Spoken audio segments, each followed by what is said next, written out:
అమెరికాతో భారతదేశం చేసుకున్నటువంటి స్వేచ్ఛ వాణిజ్య ఒప్పందాలని రద్దు చేయాలని ఈరోజు దేశవ్యాప్తంగా కార్మిక సంఘాలు, రైతు సంఘాలు, వ్యవసాయ కార్మిక సంఘాల ఆధ్వర్యంలో శాంతియుతంగా నిరసన కార్యక్రమాలు కొనసాగుతున్నాయి. ఈ ఒప్పందం వల్ల భారతదేశంలో ఉండేటువంటి 70% మంది రైతాంగము తీవ్రంగా నష్టపోతారు. వాళ్ళ జీవితాలన్నీ కూడా పణంగా పెట్టి ఈరోజు భారతదేశం అమెరికాతో ఒప్పందం చేసుకుంది.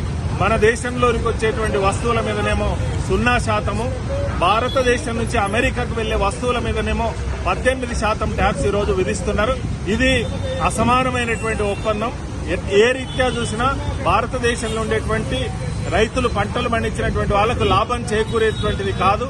ఈరోజు పత్తి మీద ట్యాక్స్ ని తీసేశారు.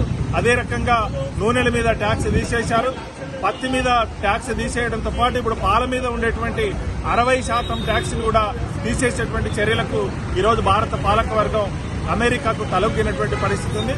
అందుకని ఈ ఒప్పందాన్ని రద్దు చేయాలనేటువంటి డిమాండ్తో ఈరోజు మేము ఆందోళన చేస్తున్నాం. రేపు 12వ తేదీ జరిగేటువంటి సార్వత్రిక సమ్మె సందర్భంగా మొత్తం ఈ తెలంగాణ రాష్ట్రంలోని కార్మికులు, రైతులు, వ్యవసాయ కూలీలందరూ కూడా భాగస్వాములై ఈ ఒప్పందాన్ని రద్దు చేసేదాకా ఐక్యంగా పోరాడదామని చెప్పి పిలుపునిస్తాం. వాస్తవంగా వాణిజ్య శాఖ మంత్రి గారు, ప్రభుత్వము అనేక మీడియాలలో కూడా వస్తుంది. వాస్తవంగా మన దేశం నుంచి వెళ్లేటువంటి వస్తువులకేమో 18% ట్యాక్స్ ఉంటుంది. మన దేశానికి వచ్చేటువంటి వాటికి 0 చేస్తారు.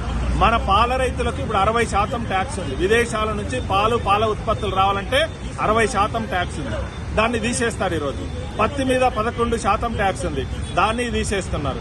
27% నూనెల మీద ట్యాక్స్ ఉంది.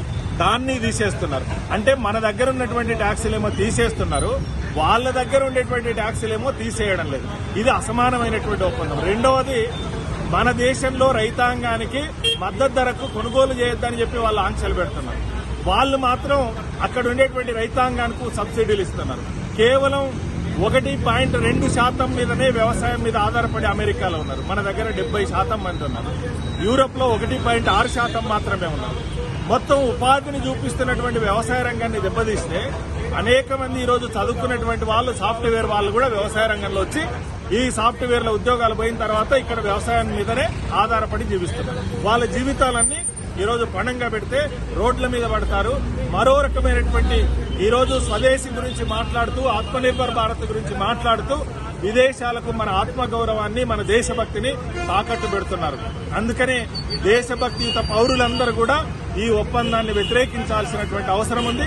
అదే నిజమైనటువంటి దేశభక్తి అవుతుంది. ఆ భవిష్యత్తులో జరిగేటువంటి కార్యక్రమాల్లో దేశభక్తియుత పౌరులందరూ కూడా భాగస్వాములు కావాలని కోరుతున్నారు.